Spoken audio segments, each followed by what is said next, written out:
Jerusalem से कल जो तस्वीरें आई हैं उसके बाद पूरी दुनिया में जो अरब ममालिक हैं, अरब देश हैं या मुस्लिम देश जो हैं वो इज़राइल की मजम्मत कर रहे हैं, आलोचना कर रहे हैं, क्योंकि कल वहाँ के कट्टरपंथी मंत्री बेन गवीर और उनके जो सहयोगी हैं, यहूदी अनुयायी हैं, वो अल अक्सा मस्जिद के कंपाउंड में जाते हैं और प्रार्थना करने लगते हैं। लेकिन क्या है अल अक्सा मस्जिद में प्रार्थना करने के नियम और कानून, इसको समझने की कोशिश करते हैं और ये भी जानने की कोशिश करेंगे कि क्यों अल अक्सा मस्जिद परिसर में जाने पर यहूदियों या गैर मुस्लिमों पर पाबंदी है, या पाबंदी सही है या नहीं है, या पाबंदियों के बाद वहां पर जाने के क्या नियम कानून हैं और क्यों इजराइल इस कानून की उल्लंघना कर रहा है जिसकी वजह से अरब ममालिक उसकी आलोचना कर रहे हैं। तो सबसे पहले समझने की कोशिश करते हैं कि अल अक्सा मस्जिद है क्या। अल अक्सा मस्जिद जो एक सुनहरा गुंबद वाला परिसर है जो 35 एकड़ के करीब है। हालांकि जो सुनहरा गुंबद हम देखते हैं वो मस्जिद नहीं है, मस्जिद का जो गुंबद है वो काले रंग का है। लेकिन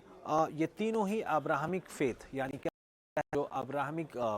मज़हब है, इब्राहिमी मज़हब जिसको कह सकते हैं, पैगंबर इब्राहिम के से उत्पन्न हुए ये तीनों मज़हब, चाहे वो यहूदियत हो, इस्लाम हो या ईसाइयत हो, तीनों मज़हबों के लिए ये पावन माना जाता है। अब समझने की कोशिश करते हैं कि आखिर अल अक्सा मस्जिद में ये विवाद हर साल होता क्यों है।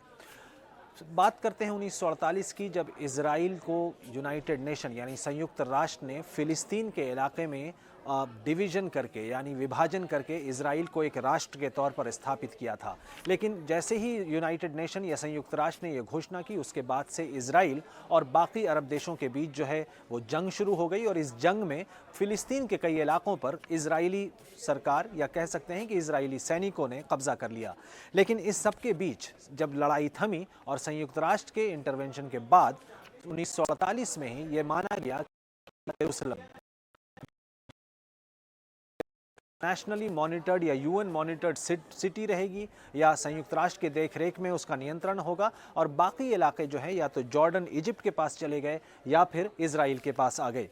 बात करते हैं 1967 की, जब दूसरी जंग हुई जिसको 6 डे वॉर भी कहा जाता है। उस लड़ाई में इजराइल ने ईस्ट जेरूसलम, जहां पर अल अक्सा मस्जिद परिसर भी है, उस पे कब्जा कर लिया। यहाँ बात यह भी याद रखने वाली है कि इस मस्जिद को मुसलमान जो हैं वो अल अक्सा मस्जिद कहते हैं, लेकिन इस पूरे कंपाउंड को यहूदी जो हैं वो टेम्पल माउंट कहते हैं। उनका ये मानना है कि इसी जगह पर प्राचीन काल में उनके दो मंदिर थे, 2 बार बनाए गए और 2 बार तोड़े गए, और इसी वजह से उनका मानना है कि तीसरी बार भी जो है इसी परिसर पर, जिस जगह पर यह मस्जिद बनी है, वहां पर उनको तीसरा मंदिर या तीसरी बार वो मंदिर बनाना है। अब बात करते हैं कि स्टेटस क्यो क्या है, किसके पास इस मस्जिद के रखरखाव और नियंत्रण की जिम्मेदारी है। 1967 में जब 6 डे वॉर यानी 6 दिन की जंग के बाद इजराइल और बाकी अरब ममालिक के बीच में जो है एक संधि होती है, तो संधि में जॉर्डन और इजराइल के बीच ये संधि होती है कि जो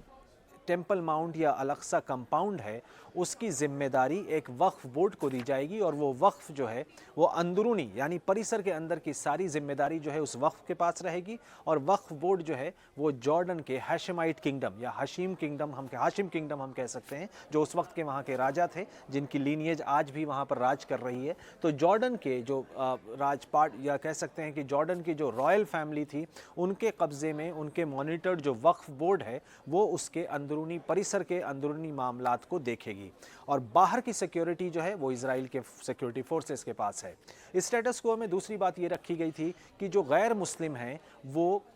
टेम्पल माउंट या अल अक्सा के परिसर में जा तो सकते हैं, और उनके जाने की का जो समय होगा वो भी अलग अलग नियुक्त किया गया है या डिसाइड किया गया है। लेकिन उसमें एक ख़ास बात ये थी कि जो गैर मुस्लिम वहाँ पर जाएंगे वो वहाँ पर प्रार्थना नहीं कर सकते हैं, और यही एक मामला है जो आज तक इजराइल और फिलिस्तीन के बीच जो जंग चल रही है या जो विवाद है, उस विवाद का केंद्र बिंदु भी यही एक मस्जिद परिसर भी है। इस मस्जिद को यहूदी जो हैं वो अपने लिए भी बहुत पवित्र मानते हैं, और इसी वजह से इस कानून के इस स्टेटस को, या जब 1967 में जब ये इजराइल और जॉर्डन के बीच संधि हुई थी, उस संधि के बाद ये जो कानून बना था, या कह लें कि इन बातों पर, इन केंद्र बिंदुओं पर जब सहमति बनी थी कि गैर मुस्लिम जो हैं इस परिसर में जा सकते हैं लेकिन प्रार्थना नहीं कर सकते, इसका 1967 के बाद से कई बार इजराइल की तरफ से वायलेशन या उल्लंघन किया गया है, क्योंकि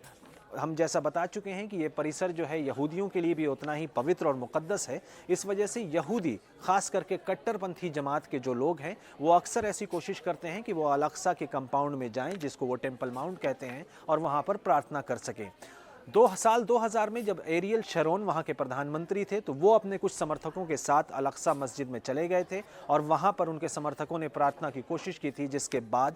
इजराइल में दूसरा इंतिफादा हुआ था। इंतिफादा को हम अपराइजिंग कह सकते हैं या कह सकते हैं कि कैसे जो बागी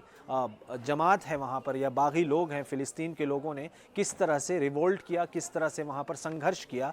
और इसका जो केंद्र बिंदु, उसका जो कारण था, सबसे मेन कारण यही था कि किस तरह से एरियल शरोन उस टाइम के प्रधानमंत्री थे इजराइल के, वो अपने समर्थकों के साथ अल-अक़सा में चले गए और वहाँ पर उन्होंने प्रार्थना करने की कोशिश की थी। उस वक्त भी अरब ममालिक या जो मुस्लिम देश हैं उनसे काफ़ी खफा हुए थे और इसी की कड़ी आज की है जब बेन गवीर वहाँ इजराइल में इंटरनल सिक्योरिटी के मंत्री हैं, आंतरिक सुरक्षा के मंत्री हैं, वो भी काफ़ी हार्डलाइनर माने जाते हैं, कट्टरपंथी माने जाते हैं और उनके समर्थक पिछले 2 दिन से अल-अक़सा मस्जिद में जाके, अल-अक़सा के परिसर में जाके प्रार्थना कर रहे थे, क्योंकि परसों वो दिन था जब ऐसा यहूदी मानते हैं कि इसी दिन 2 बार उस परिसर पर जहां उनके प्राचीन काल में मंदिर थे उनको तोड़ा गया था। उसकी याद में, उसके गम को मनाने के लिए कई यहूदी कट्टरपंथी जो हैं अपने मंत्री बेन गवीर के साथ उस मस्जिद परिसर में चले गए या टेम्पल माउंट परिसर में चले गए और वहाँ पर प्रार्थना करने की भी कोशिश की। और इसी वजह से अरब ममालिक या मुस्लिम देश जो हैं या कई यूरोप के भी जो मुल्क हैं, सरकारें हैं, वो इजराइल की आलोचना कर रही है कि वो कैसे एक बने बनाए कानून की, एक बने बनाए अंडरस्टैंडिंग या किस तरह से परिसर को चलाना है, उस पूरी बात की उल्लंघन कर रही है और किस तरह से अपने ही देश में कट्टरपंथियों को बार बार ये उकसाया जा रहा है कि वो वहाँ पर जाएं और अल-अक़सा मस्जिद या अल-अक़सा टेम्पल माउंट का जो परिसर है उसके कानून का उल्लंघन करें। अब ये इसलिए भी चिंताजनक है क्योंकि एक तरफ इजराइल गाज़ा में हमास के ख़िलाफ़ लड़ाई लड़ रहा है, पूरे पश्चिम एशिया में जो है माहौल बहुत तनावपूर्ण बना हुआ है और इस बीच इजराइल के जो कट्टरपंथी मंत्री हैं बेन गवीर, वो बार बार ये उकसाते हैं लोगों को कि वो अल-अक़सा परिसर में जाकर प्रार्थना करें और कहीं ना कहीं इजराइल के जो बुद्धिजीवी हैं, विपक्ष के नेता हैं और ख़ुद सरकार के जो नेता हैं, वो ये मानते हैं कि बेन गवीर के द्वारा कट्टरपंथियों को अल-अक़सा में ले जाकर पूजा अर्चना करवाना मामले को और बिगाड़ सकता है और इजराइल की परेशानियां और बढ़ सकती हैं।